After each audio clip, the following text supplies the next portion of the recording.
Okay, so good morning. So today what you're going to be doing is absolute value with an equal sign and an inequality.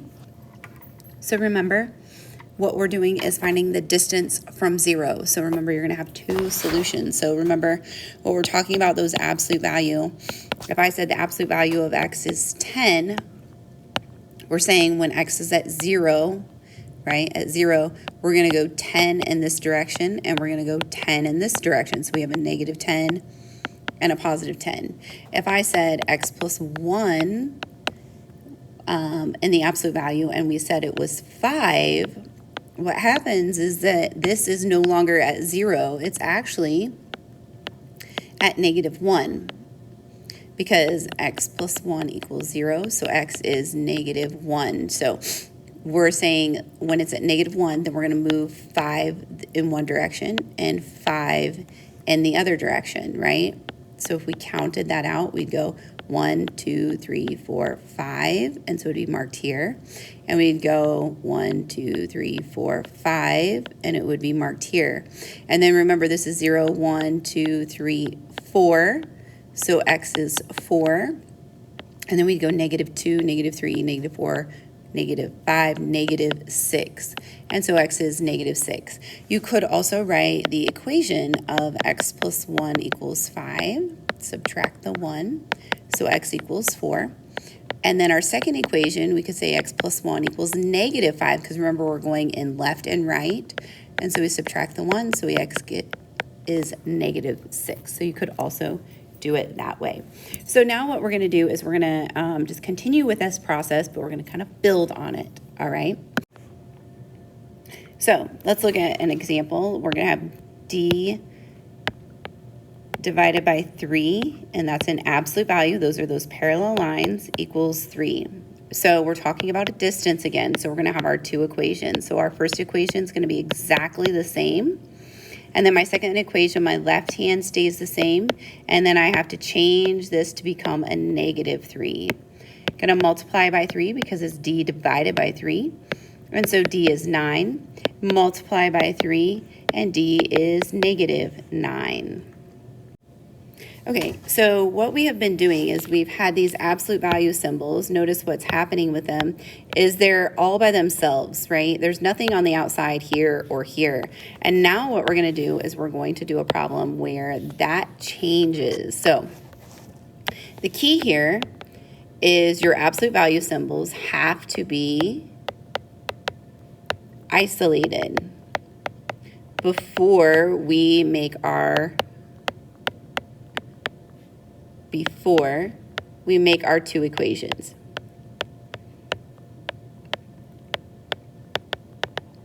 So let's look at an example. If I give you an example and I said, let's see, 2x plus 1 in absolute value equals, no, let's not do equals. Let's do plus something. Let's say plus 5 equals 25.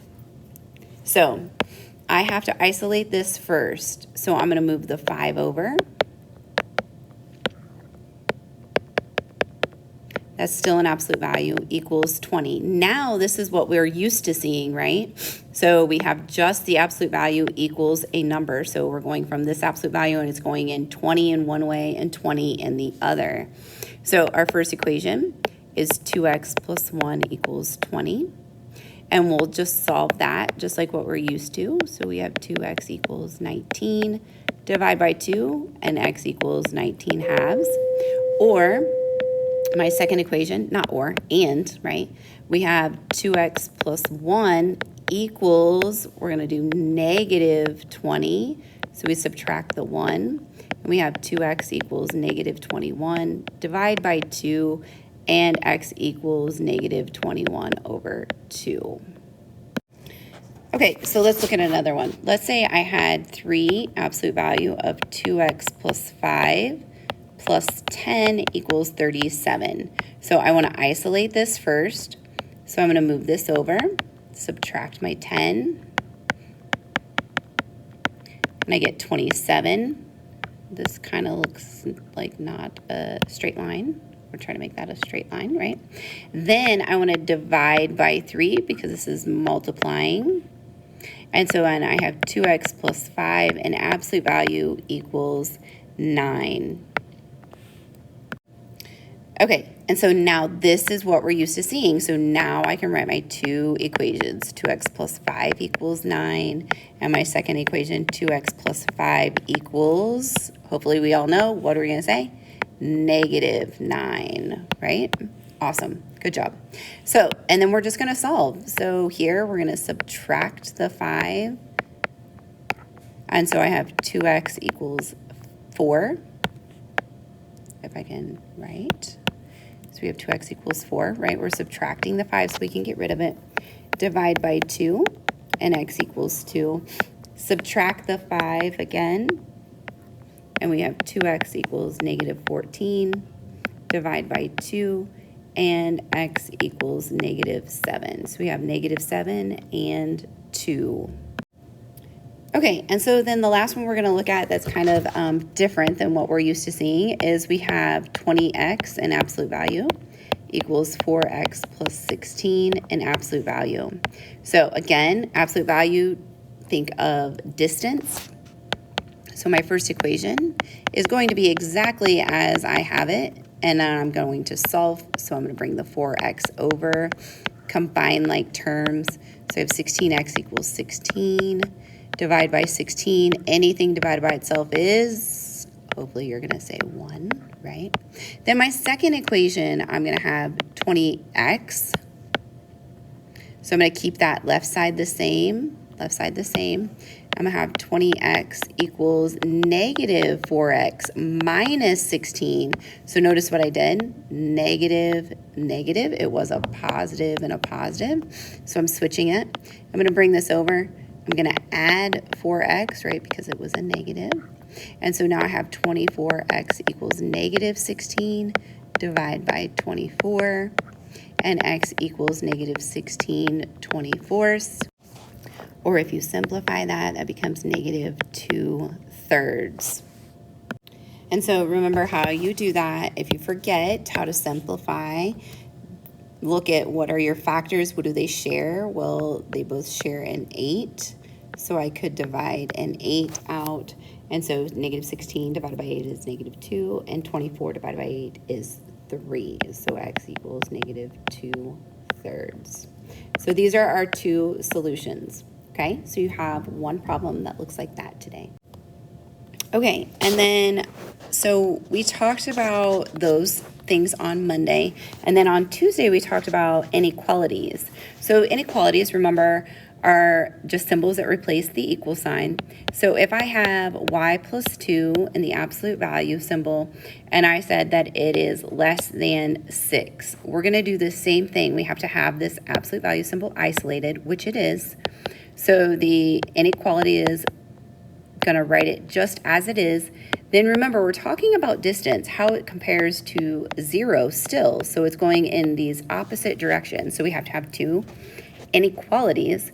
And then the difference here is we're still going to keep that left side the same, but now instead of a less than symbol, it's going to be a greater than symbol. Instead of a +6, it's going to be a -6. Just like before, we changed that sign, but now we have to flip that inequality. Then we're going to just go ahead and solve. So y is less than 4, and subtract that 2, and y is greater than -8. And so what we're talking about, you don't have to graph, but I want you to understand what's happening.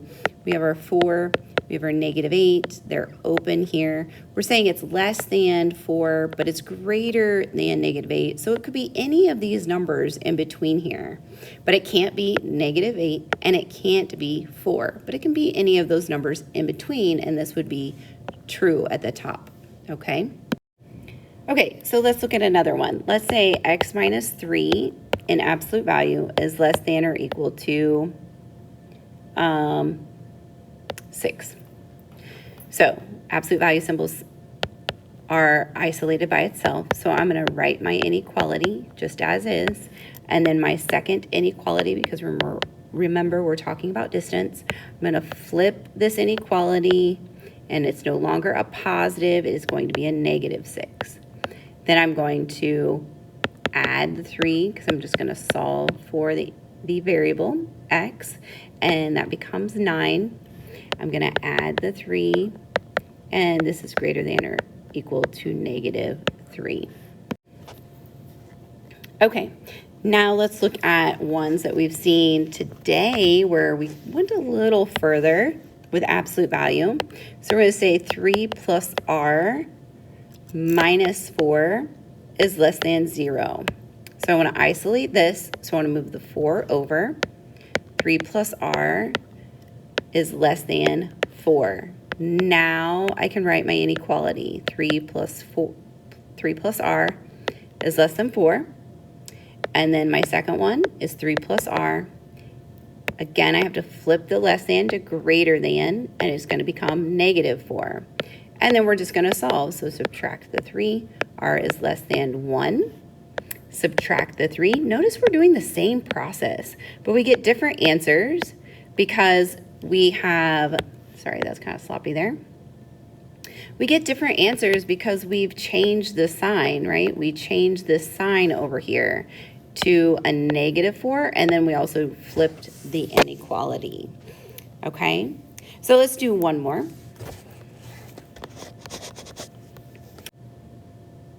Okay, so let's look at another problem, but we're gonna add a little bit to it. So let's do -3 with the absolute value of 2 minus 4x plus 5 is less than -13.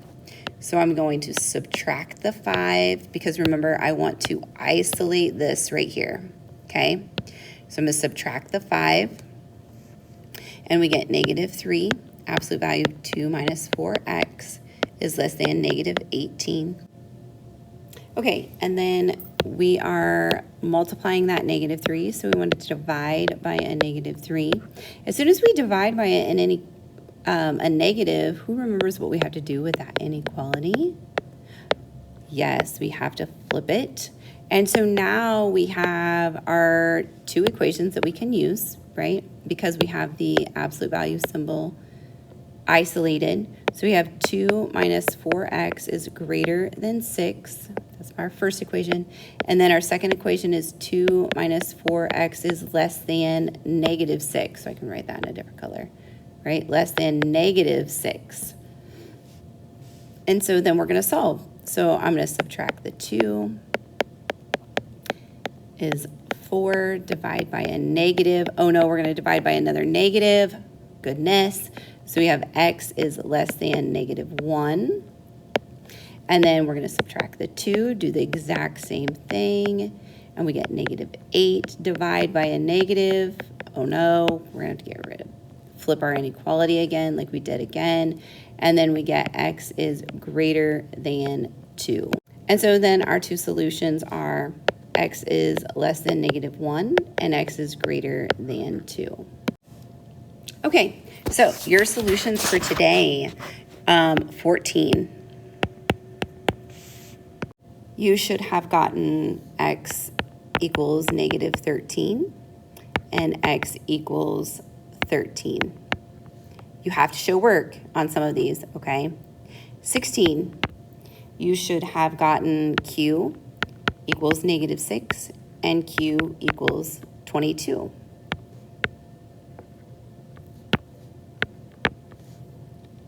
And then 35, you should have gotten n equals 3 and n equals 5. Then on the next section, on 2.6b, number 4, you should have gotten y is less than or equal to -4.5, or y is greater than or equal to 4.5. And then on number 8, you should have gotten c is less than, sorry, not greater than. C is less than -3, and c is greater than 1/2. And 13, you should have gotten m is greater than 20 and m is less than 8. And then 16, I did for you. So look back at the notes. Make sure you show your work. Have a great day.